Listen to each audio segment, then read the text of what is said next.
Hello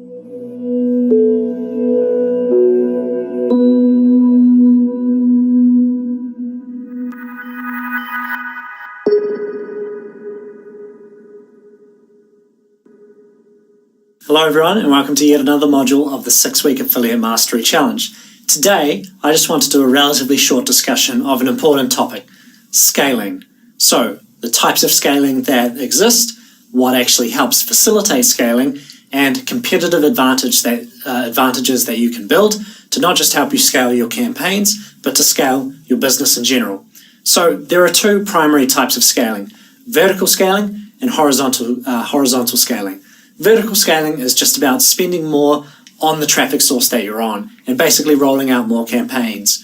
Horizontal scaling is about moving to new traffic sources and to new markets. So to expand on vertical scaling, there's two obvious ways to actually do this. One, spend more money by increasing budgets of your campaigns that are working. That's pretty obvious, and you really want to do that anyway.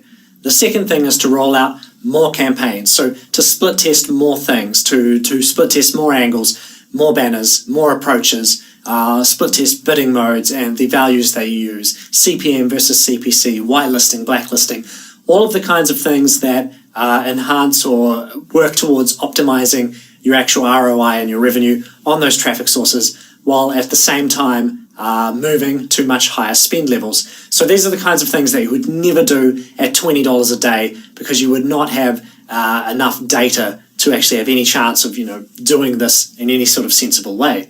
Now, when you move to horizontal scaling, this is moving to other traffic sources. So if you have something that is working on your traffic source and you've optimized it quite a bit, you know what banners, what angles, what landing pages work, and you have a good converting offer, then a clear path forward is to move to other similar traffic sources. In this case, if you're on a mobile DSP, it makes sense to move and translate that campaign directly to other mobile DSPs. Now, on that note, you should check out the vendor spotlight area now and later in this course when we roll out new DSP partners who are essentially horizontal scaling targets that you should take working campaigns to. Now, other than the mobile DSPs, you can move to completely different traffic sources as well. They might not be mobile DSPs, they might be mobile content traffic sources of some description. They might be native ads and in-app advertisements. Facebook, for example. You could scale your mobile campaigns to other completely different traffic sources that don't even use banners in the traditional sense that you are using, in order to see if your angles, your creatives, your ad copy, your landers, your offer work there as well. Usually when an offer converts and does well, typically it kind of does well on many traffic sources, at least when it's a broad appeal offer. This might not be the case for a very niche appeal offer. Now, you can also scale to new markets, so the more you know about your market, the better. If you have a campaign working on a DSP, it's helpful if you can identify the characteristics of that audience, what genders they may be, what ages they may be, what demographics they have, what sites they hang out on, so you can learn a little bit more about that market, so that you have a better idea of what traffic sources might be appropriate for scaling that campaign. And if you know the market that's actually working for you, then you're in a very, very good position, because the market is kind of one of the primary things that you need to understand to ever make campaigns work. Now, one sneaky trick is that you can drop a Facebook conversion or custom audience tracking code on virtually anything. So on your mobile campaigns, you can drop a Facebook audience tracking code on your landers, so that everyone who's passing through those is kind of getting added to an audience, which is kind of like building a list. I suggest that you do these anyway, pretty much all times, just because you might as well have the data. But when you build a big enough audience there, you can actually use Facebook's audience insights to look at the demographics of those users and figure out where they might hang out, what they share in common, and so on. And of course, it can help with targeting on Facebook if you do decide to scale campaigns there. So what about making scaling easier? Obviously, understanding the market is kind of a primary thing that would really help, but there's other things that will help as well. First of all, you should talk to your affiliate manager and get feedback on how the actual traffic is working for the advertiser, what kind of leads or what publishers, what types of traffic, what angles, and so on are actually working for the advertiser. There's little point in trying to scale something aggressively or to a great extent if the traffic is not backing out for the advertiser, because it just accelerates how fast you get kicked from the offer. So there should be some transparency there. There should be communication before you actually scale so that you don't just sort of shoot yourself in the foot. Now, advice on other traffic sources that might be doing well could also come from your affiliate manager. They may have many affiliates running traffic to this offer, and so they may have insider info on where good traffic might be coming from, whether it's mobile display, native ad sources, Facebook, Google, and so on. So you can always ask them for more information here just to give yourself a bit of an advantage. And you can ask them for information on lead quality and at the same time payout bumps. So payout bumps obviously directly help you in terms of making more revenue, and when you're scaling, that effect is even better. But you want to talk to your affiliate manager first about this to see if the lead quality lines up enough for you to qualify for a payout bump. So if you want to scale and bring volume, your affiliate manager wants that. Your affiliate network wants that. And if they have to take a smaller margin from that traffic or from those conversions to get you to scale, then it works for them. Because for them, they get more revenue overall. They don't want ROI. They want revenue. Revenue matters. ROI on their affiliates, not so much. And of course, that helps them with their advertiser relationship as well. Now, when you're scaling internationally, be aware that you should invest in good translations as well. Don't just use Google Translate. Don't just settle for 1 hour translation for big scaling efforts. Get someone local. Get someone who knows the local slang, colloquial terms, lingo, idioms, and so on, so that you can make sure your landing pages and the creatives you use are really, really solid. Now, with enough volume, traffic sources can also help you in terms of scaling. They may be able to give you access to exclusive placements that you otherwise weren't able to have access to, which might require certain compliance and certain levels of trust there. And of course, if you're spending a lot, you kind of have leverage there to open these lines of discussion. They may even give you lines of credit. So you can say to them, hey, I'm currently paying with a credit card. This doesn't work so well. I want to spend $1,000 a day. Can you offer a credit line where I can pay weekly by wire? They might say yes. And then suddenly you can now do things. You have basically improved your cash flow. You can get it to the point where an affiliate where a traffic source is giving you, wires paid every 2 weeks to pay for your traffic to quite high levels, and your affiliate network is paying you once a week. So now your cash flow is kind of positive because your accounts payable, your billable, your actual invoices that you have to pay are less frequent than the actual revenue coming in. And that's a very, very good position to be in. Now, then you can also think about going direct. So going all the way to the advertiser's end, you can try and negotiate going direct with that advertiser. And obviously the margins are going to be better there. The tracking might not be as good because they might have an annoying system which kind of pales in comparison to what the affiliate network is using. But one thing you should be aware of is that there are certain risks involved there. Firstly, the advertiser, if they don't want to pay you or something happens, that is, bad for you. If it's an affiliate network and the advertiser decides not to pay, the affiliate network should mitigate that risk and pay you for any qualified, legitimate leads that you send.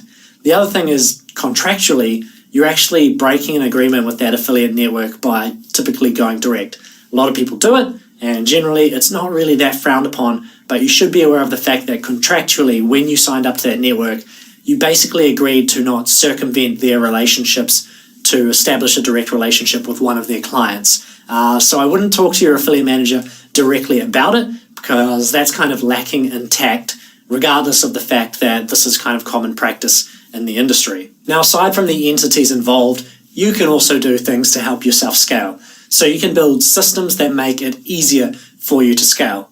You can build templates in terms of landing pages and banners and so on, Photoshop templates, Muse templates, responsive landing templates, as well as just template documents and instructions and blue papers for training people how to do various processes. The more you can kind of automate and template things, the more efficient your system generally becomes. You can use macros and functions and various automated systems to automate repetitive tasks. You can hire people to do these instead, or you can pay for platforms that maybe cost $100 or $200 a month, which make some sort of task faster so that you spend 5 minutes a week doing it rather than 50 minutes. Now, one of the best things you can do is just hire help. you need more hands when you're scaling. So you can outsource people to do time-consuming tasks. So you can get a virtual assistant to do research, to do campaign setup, to do various repetitive things that are kind of like the grind. You don't want to be doing that at scale. You want to be making executive decisions rather than, uploading banners directly to a traffic source. Oh, this is kind of something which you might outsource a bit later. You generally want control of the campaigns, but at some point there's going to be things that you want other people to set up, like set up this campaign in the tracking system, make it go to these 5 landers, split test between them, set up the tracking between a network and this system and with the traffic source postback, then give me links to the campaign so that they can go do all of that and you save minutes. And when you're launching lots of campaigns, this kind of can be really, really helpful. One thing I do suggest there is that you kind of segregate the tasks. So have someone who does tracking, have someone who does design, have someone who manages relationships with advertisers and networking and reaching out. Don't have one person do it all, because then you're basically teaching them how to do your campaigns. And if they can see everything, that's not great. You kind of want to silo that information. On the other hand, you can also joint venture with someone. So maybe someone's got a great campaign, but they need someone who has direct relationships with an advertiser and they need cash flow and capital. Or maybe someone's really creative and they're really good with the banner and lander side of things and the design side, and they know what works, but they're terrible with the tracking, the optimization, and so on. You can joint venture with someone to actually help yourself scale. You just really kind of need to find a balance there in terms of risk and who does what. So you don't want a disproportionate amount of work being done by any one person. Now we'll discuss teamwork and outsourcing and building a team in a later module as well. Now to finish off, I want to talk about competitive advantages. So competitive advantages get talked about a lot.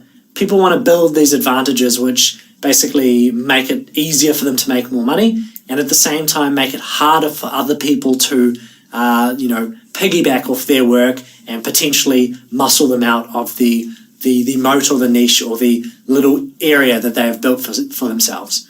Now, one thing I really want to point out, which is very important, is that creatives, landing pages, banners, they are not a competitive advantage. Anything that people can see and download and steal and use themselves in an instant is not a competitive advantage. So your creative should be good, your landers should be good, they should be split tested and so on, but you can't protect these that well. It's a lost cause to actually try and invest a lot of money and time into protecting things from being stolen, because anyone who can emulate a real user can find your stuff and steal it. So it is not a competitive advantage. Now, on the network and advertiser side, if you can get access to higher payouts, higher caps, and exclusive offers being kind of the more important there, then those are competitive advantages. So it's kind of like who you know and the relationships you have that can give you immediate advantages over other affiliates. If someone wants to steal your campaign, it doesn't matter if they can't get your offer. If they want to steal that campaign and they're running at 60% of the payout as you, it doesn't really matter if they've stolen your campaign, because you can probably outbid them, because you make more money than them and you can afford to buy more traffic than them and pay more for it. And that is a competitive advantage that they can't replicate, because they can't just magic money out of thin air. Now, at the traffic source side, you can have a better understanding of the traffic source. That is a competitive advantage.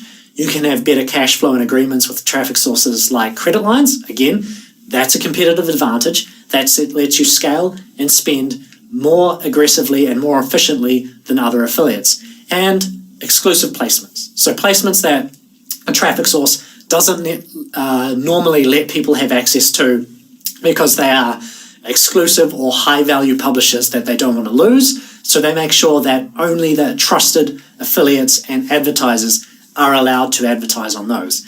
That, again, is another competitive advantage that people can't just steal. And the last thing I wanted to mention is better technology and better systems. So if you have faster tracking and a better tracking infrastructure, then you essentially lose less money and make more money in your campaigns, right? So we know that landing page speed and the speed at which things happen basically increases revenue. So if your stuff is faster and better built and more reliable than other people, then generally you are making more money, all else being equal, which again gives you this competitive advantage of basically having a higher payout.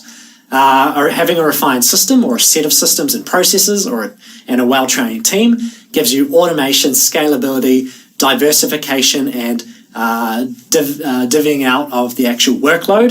And many hands make light work, so this lets you move faster and get to market faster than other people. If a new offer comes out, if a new approach comes out, if new landing pages hit the market, if new things happen and you and your team can hit that faster than anyone else, then that itself is a competitive advantage. And again, is something that people can't replicate. This is the key similarity between all of these things that are competitive advantages. They are difficult for other people to replicate.